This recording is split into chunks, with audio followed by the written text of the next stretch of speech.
Hello there, rowers. This is Travis back for vlog number 8, day number 13 of my slow and steady returns of form after long retirement and break from erging.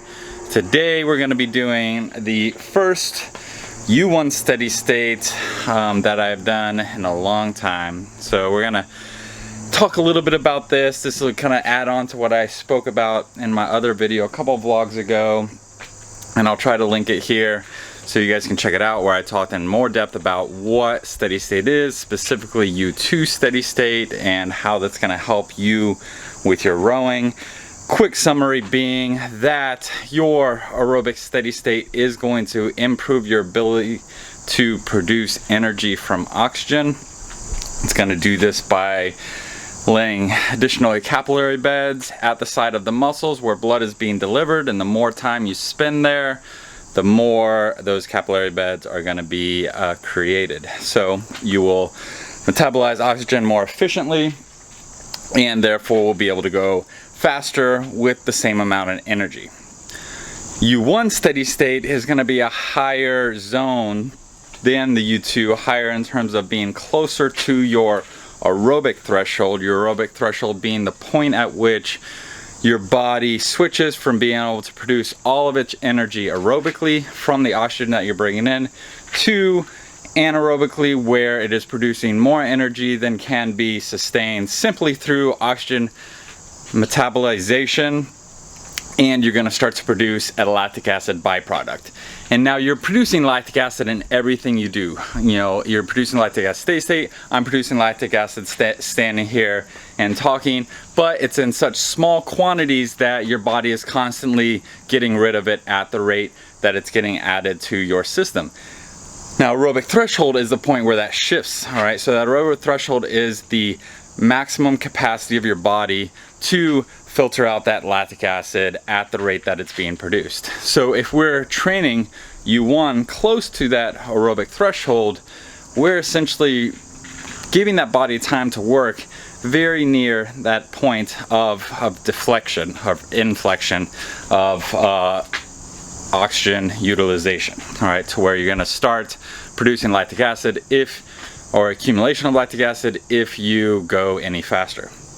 And so the best way I can kind of describe this for an analogy is, imagine you have a big bucket. Actually, there's a bucket right there. So imagine that bucket had a hole in it, all right? And the size of that hole was your body's ability to get rid of lactic acid, all right? And so if you're filling up that bucket at a very slow rate, you know, and all the water is draining out that bucket through that hole, then you're operating in an aerobic state. And you could just be a trickle, you know, that's easily going out, you know, if I'm walking around talking here on the vlog, or you could speed it up, and so you're getting pretty close to the amount of water that's going to drain through that hole as you're pouring it in. And then when you get to the rate of flow where you're pouring just enough water in that it's not able to drain out that hole being your ability to get rid of lactic acid, then you're going to start to have a very slow accumulation.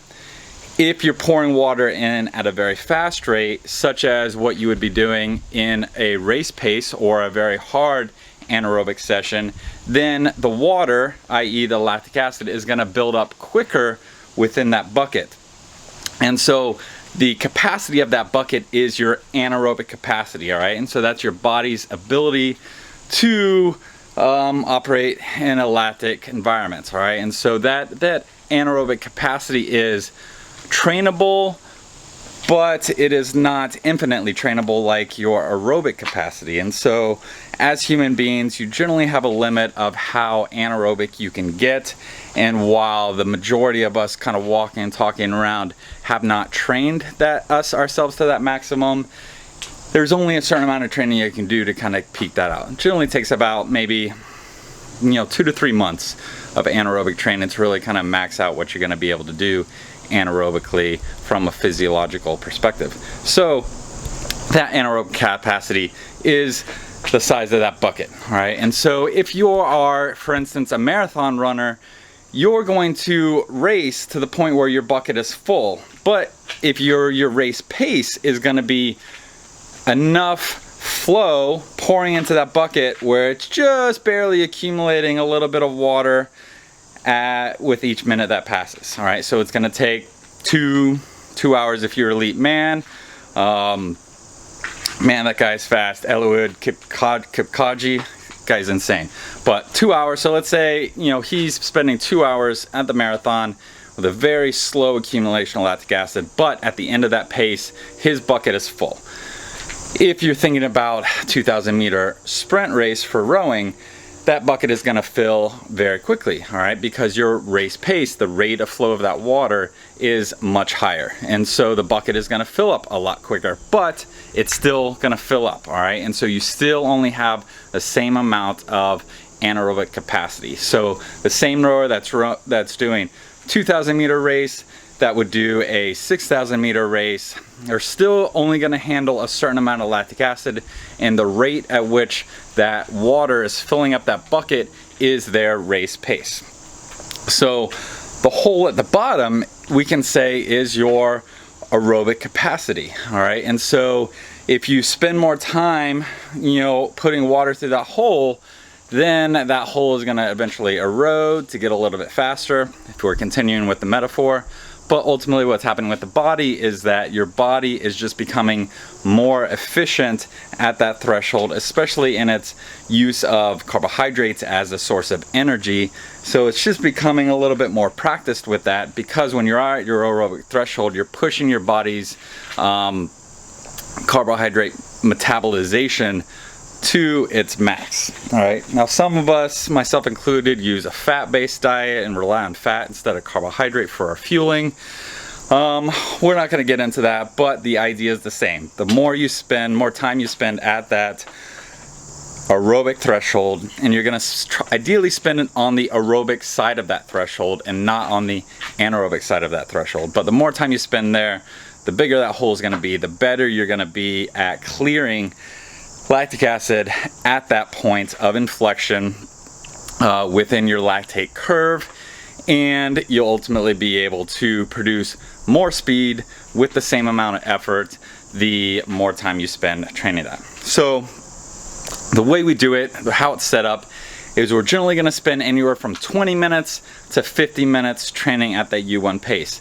Now that distance is really determined by your skill level and the amount of U2 aerobic base that you've been putting in. So if you're just putting in a very little, like I am now, my max row is still only 40 minutes, I'm going to be starting at the 20-minute point. Now when I was training full-time, putting in 10 hours or so a week or more of training, then I would generally do 45 to 50 minutes at that U1 pace. So with that being said, more is not necessarily better. It is about figuring out where you're at in your training, and you can do that based on how much U2 volume that you're putting in. It will determine where you should be for your volume of U1. So by determining that, for me, I generally say that your U1 workout should be about 1/2, maybe up to 2/3 of your median U2 session. All right, median being the one that you're doing the most. All right, so for me right now, that's 40 minutes. So I would say I'm going to start at half because this is my first U1 session. I'm not really going to push it beyond that. And so we're going to do 20 minutes of U1 today. And so before that U1 starts, I'm going to spend 10 minutes in my normal warm-up. All right, that warm-up is the same no matter what I'm doing on any given day. So 3 minutes at a fast walking pace, 3 minutes at a slow jogging pace, and then the other 4 minutes just gradually getting from wherever I finish that first 6 minutes to wherever I would expect to be on a U2 session in that day. And then however long I want to take beyond that. And so if I'm feeling particularly sluggish one day, it might be a 16-minute warm-up, and it might take me another 10 minutes after that first 6 minutes to get to the pace that I want to be, in which case that's the warm-up. All right, and so the warm-up is determined by the body, not determined by you. So you got to make sure you're listening to the body and doing the amount of warm-up that you need to do.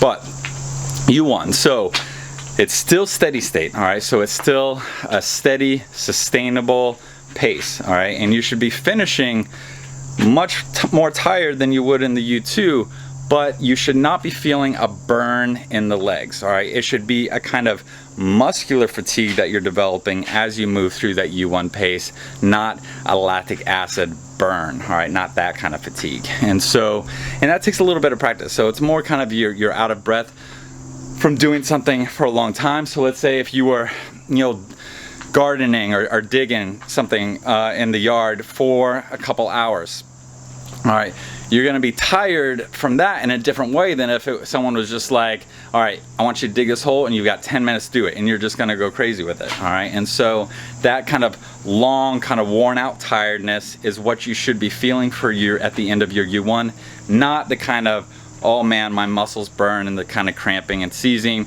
that you might get from an anaerobic workout from lactate. So it takes a little bit of practice to get that. My suggestion would be start conservative, all right? And so usually I find that my U1 is about maybe 4 to 6 seconds faster than my U2 pace. Sometimes it may be a little faster if I'm in really good shape and I'm feeling good. It doesn't really get much slower than 4 seconds faster than my standard U2 pace. So I'll usually start my U2 sessions at that kind of slow end. So I'll start about 4 seconds faster than what I've been doing for my U2 sessions. And then as the workout progresses, maybe every 5 or 10 minutes, I'll go about a second faster, and then I'll stay that second faster for at least another 5 or 10 minutes. If I'm still feeling good, then I might go another second faster. And then when I get to the point where I feel like I'm at my good U2 pace and going any faster might push me into anaerobic, I'll stay there for the duration of the session. Now, just like I said with the U2, it's going to be important that you not just speed up at the end of the workout, all right? This is an aerobic training session, and in order to get a good anaerobic training effect, you've got to spend an appropriate amount of volume at that anaerobic effort. And so if you just go faster for 30 seconds or a minute or 2 minutes at the end of your aerobic work, then you are creating the extra fatigue from going faster, but you're not spending enough time at that higher pace to create a training effect. So you're really just creating junk fatigue that's not going to serve you well in the long run. Now, stroke rates for U1. You generally want to keep, your power per stroke consistent, from steady state up to race pace. Maybe getting a little bit less power per stroke as you get higher in stroke rate, but the stroke rates for U1 are generally going to be in the 22 to 25 range, and there is going to be one change as you're shifting from a U2 to a U1 pace in terms of your stroke dynamic. Now I would say your U2 pace is a little bit more of a prying stroke, so a little bit more of kind of the power you would expect from like a semi-trailer with a lot of horsepower. Whereas as you start to get into race pace, and even at U1, you're starting to get to where you're taking that same horsepower and you're putting it kind of more in a sports car. So it's a little bit more tappy in terms of its power per stroke. All right, so a little bit lighter, a little bit more tappy, and that's going to be characteristic as you move up into the higher energy zones as it is. But because U2 training is done at such a low stroke rate, in those high teens, you're just getting a little bit more power per stroke than you would be getting at those higher stroke rates in order to stay in that same energy zone.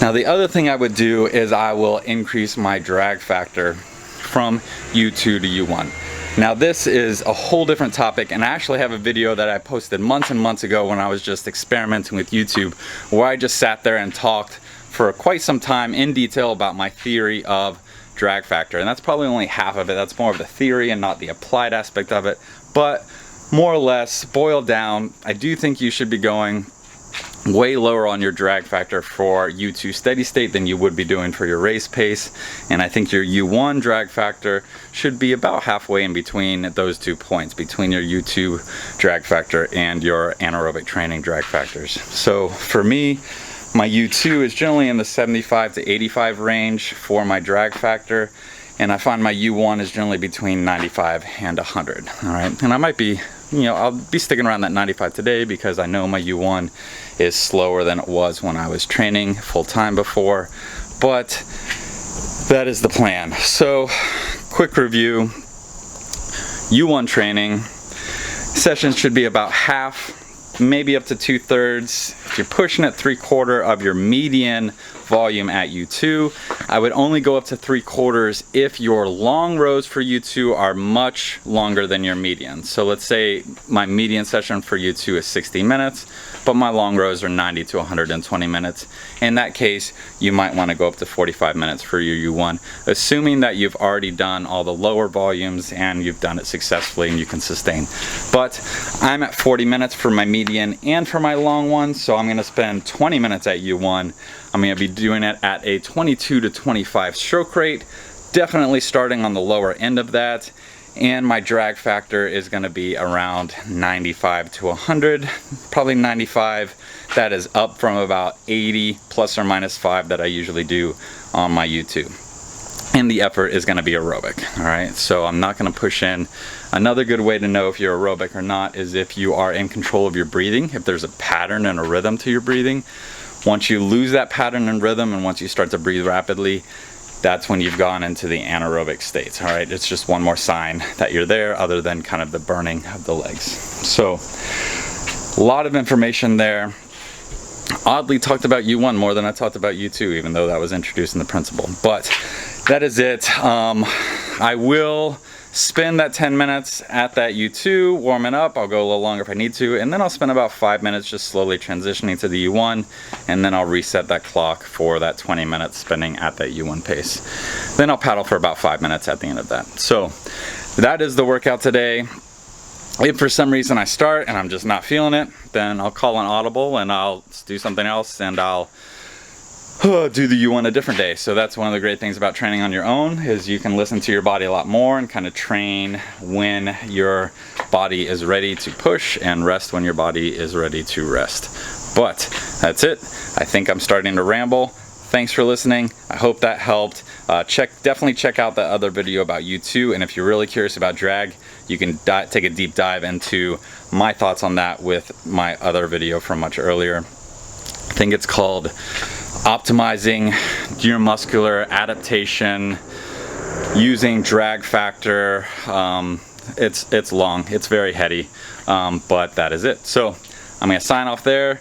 I'll set it up so you guys can watch a little bit of my U1, and then we can debrief a little at the end. Thanks, guys.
All right, so one U1 in the bag. Usually U1 is really kind of a favorite workout for me. It kind of gives you a chance to kind of tap along, you know, at a kind of power per stroke that's typical, more typical of a race pace, but you're still aerobic, so you're not getting that lactate burn. That being said, that was definitely kind of heavier than I was expecting, kind of going into that first piece. I ended up doing 15 minutes at the U1 instead of the 20 with a 10-minute warm-up. Even the warm-up felt a little heavy. I know I didn't sleep well last night. I actually was so tired from yesterday. I went to sleep at 7:30 and then woke up at 12:30 and didn't get back to sleep. Got like 1 hour in between like 7 and 8 o'clock. So maybe that was contributing to it, but that's still 6 hours of sleep, so not the worst thing in the world. But you never know. One of the great things about, you know, training on your own is you can kind of adjust on the fly, which is very helpful kind of when you're not focusing on training full time. But went with the 15 minutes, got 5-minute nice and easy cool down. Ended up averaging about 159.5 for the U1, which is also a little faster than I was expecting. I was thinking maybe like a 2-minute or a 2:01 split, but actually found it really difficult to not get under that 2-minute split, and had to kind of keep the stroke rate down in the 22-23 range to prevent myself from hitting 158s, 157s while still keeping a good kind of rhythm on that power per stroke. I even kept the drag factor a little lower. Actually, I don't know what I ended up setting it at. I think it was probably at like an 85, 90. So good indicators there in terms of my ability to produce good power per stroke. You know, not where I want to be, certainly in terms of the volume of that, but that'll come in time. All right, and my main goal right now is to be consistent and kind of just get back into the swing of things. So with that U1, kind of final notes. We talked about kind of how much U1 should you be doing in my video about the U2, but since we're talking about it here, just want to kind of mention when you're in your base building, your fitness building phase, which should generally take you through the year up until about 2 months before your first race. In that phase, your U1 should make up about 8% of your training minutes at a U2 pace and faster. The U2 is making up about 83% of those minutes, and then transport AT are making up the balance of those minutes. Once you do get within that 2 months of your final race, or your first race of the season, you want to start shifting to favor U1 a little bit more than U2. So your U1 is going to bump up to about 31% of your minutes at that U2 pace and faster, and the U2 is going to drop down to about 53. So you know how much, you can kind of do a quick calculation of how much volume that you're putting in. So, you know, if you do the math, you know, for me, I was figuring I wanted to do 20 minutes of U1 pace, and so I had to make sure that I had done enough U2 volume for that 20 minutes not to go much beyond the 8%. And the way I calculated this morning, it was around 10 or 11, so I was doing the U1 a little early, but I wanted to get it done today instead of pushing later this week just for my schedule. So little concessions here and there. I don't think I would have been feeling any different if I had waited 2 days. But that being said, that's about all I have in terms of brain dump for U1. Got my workout in. Gonna come back tomorrow, get a nice easy swing out in, maybe some strength work, and then back on Tuesday for a longer row. So I might do 40 minutes. I might kind of bump it up to 50. We'll see how I'm feeling. And that's it. So hope that helped. Subscribe. I think there's a little button down in the corner there now that you can hit to subscribe. Like the video, you can click the bell up top and you'll get an email whenever new videos come out. But more importantly, if you learned anything from this video, if it helped you in your rowing and understanding your training, please share it with other people who might benefit similarly and get the word out. So again, I'm doing this to keep myself accountable, and also to kind of share my knowledge along the way, kind of keep my brain working, and making sure I'm kind of giving back a little bit to the community. And last but not least, practicing my video editing skills. So hopefully as the months go by, these will get a little bit cleaner, a little sharper. But for now, rough cuts, getting you the info you need, and not throwing too much glamour in it. But that's it, signing off, and we'll see you guys in the next vlog.